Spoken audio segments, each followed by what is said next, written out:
Docs News presents The Rimbaugh Factor with your host, Bush Rimbaugh. Good evening, ladies and gentlemen. We've got quite a show ahead of us tonight. As I'm sure all of you have heard, a terrible act of violence in Harper's Ferry, Virginia this week. Luckily, the U.S. Army was able to bring law and order, arresting the rioters, albeit causing some casualties. What I'm here to tell you tonight is that you might recognize the leader of the attack. One Mr. John Brown, who you might recognize as the leader of certain antics in Kansas at Potawatomi, masterminded this assault. In this special edition of the Rimbaugh Report, a Docs News exclusive, we've flown in a very special guest straight to you tonight. Flown in from Western Virginia to our beautiful studios in New York City, please welcome John Brown. Thanks for having me. I'm a huge fan of the show. Hi, John, how you doing? Always good to meet a fan of the Bush Rimbaugh show. Now, John, I want to begin with asking what everyone's thinking. Why is it such a bad idea for the troops to pull out of Iraq? What's in Iraq? Wrong straight.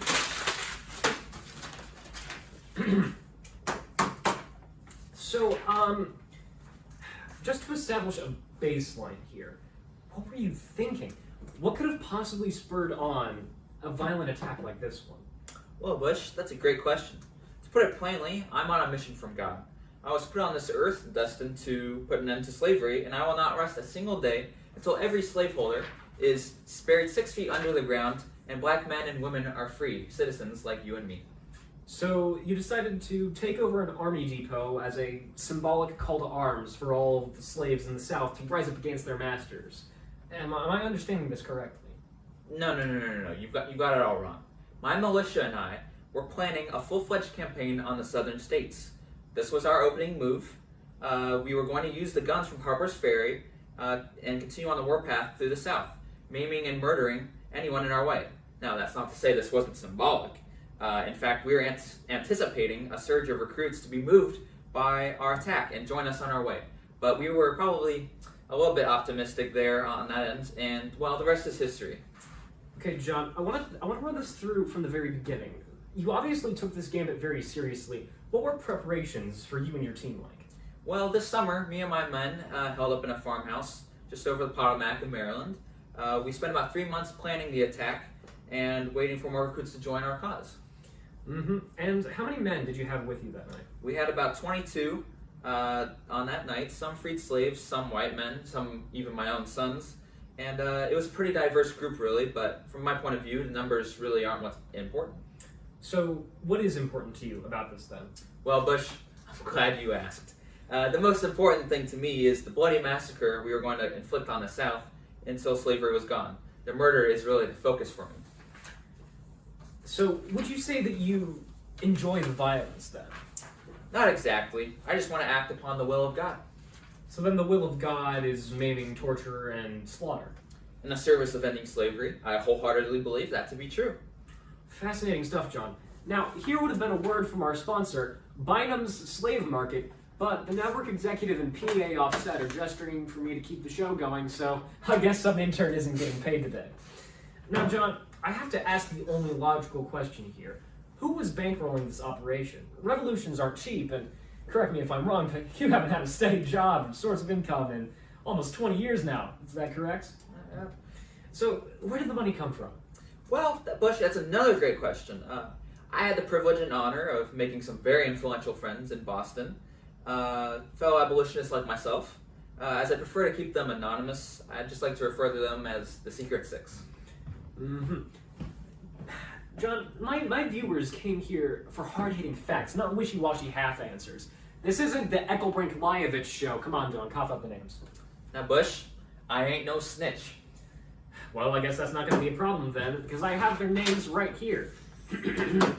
Garrett Smith, Reverend Thomas Wentworth Higginson, Theodore Parker, Samuel Gridley Howe, Franklin Benjamin Sanborn, and George Luther Stearns.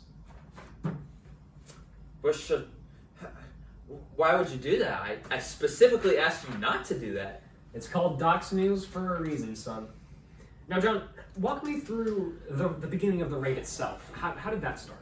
Thanks, Bush. That's a fantastic question.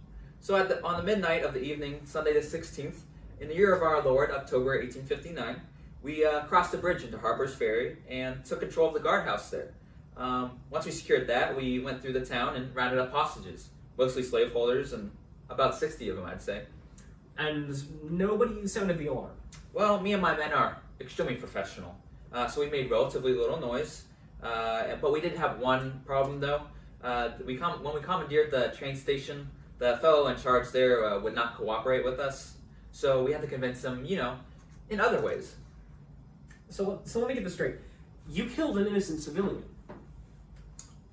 Wow, Bush, what an amazing question. The answer is yes. Yes, we did. John, I have it on good authority here that the man you killed was a free black man. Now, does that bother you at all with your whole, holy crusade on slavery thing?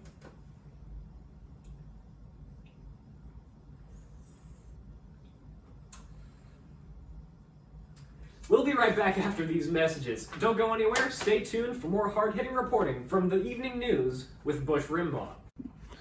Ladies and gentlemen, we have very exciting news for you tonight. Unexpected surprise guest in the studios tonight here at Docs News Studios. Ladies and gentlemen, please welcome General Robert E. Lee! What's up? How you doing, man? I'm a huge fan of your work. No, thank you. Thank you. Just so excited to be, sitting here right next to you, So this, sorry, I'm just nervous. So this whole John Brown business, how does this make you feel? How are you feeling about this? Man, I saw the man and I was like, man, that guy's gotta go. Like, we got to put an end to that, man. You know what I'm talking about? Wow, you're so cool. Wow. How did you guys end up stopping him? Well, a lot of my credit has to go to Jeb Stewart, my right hand man. He was the one that conflicted the whole situation. I really didn't do it, son. Also, my horse Traveler, man, best steed in the whole nation, man. Like, so strong, so durable, so fast. Would not trade him for the world, bro. That's so cool, man.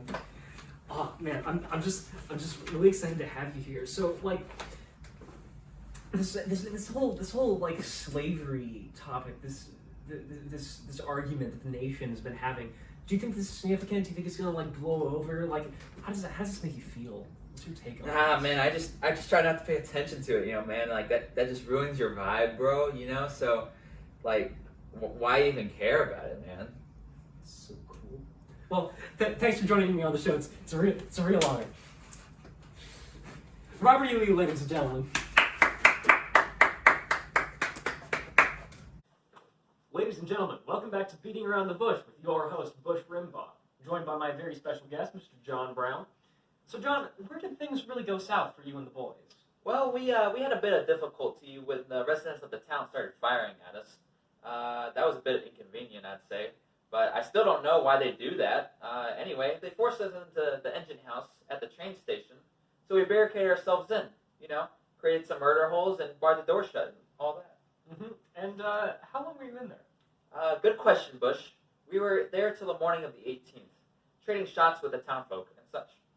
Okay, and what happened on the morning of the 18th? Well, that's about the time that the military showed up. It was the Marines, I believe. So did they breach and clear? Did they attempt to negotiate? How exactly did that go down? Wow, Bush. Thanks for asking. You have such amazing questions tonight. I'm really in awe. So this one guy walked up to the door with a white flag and tried to offer me a deal. Surrender immediately, and everyone would be safe to walk away. So you took the deal, right? That's funny. That's the funny thing, Bush. I actually did. Pretty soon afterward, they ran the door down, overwhelmed us all, and beat me within an inch of my life. Really? I couldn't tell. You look great, John. Thanks, Bush. The hair and makeup really makes me look better, but I'm still in excruciating pain right now. Okay, let's not make this all about you, okay? I'm asking the questions here. Thanks. You're welcome. So, between the angry townsfolk and the U.S. Marines, did your group face any casualties? Yes. 10 of us were killed in the process, including 2 of my sons. Oh, but that must have been hard for you. Yes, one of them died in my arms even. Oh, that must have been really hard for you then.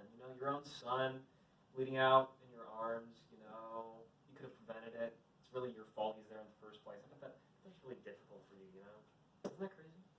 It was extremely painful. One might even call it agonizing. Well, thanks for coming on the Bush Rimbaugh Show.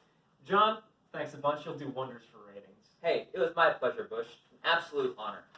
Now, John, I've got one last question for you. What made you think this was really going to work? Surely somebody tried to talk some sense into you. Wow, what a finale to finish off your phenomenal run, Bush.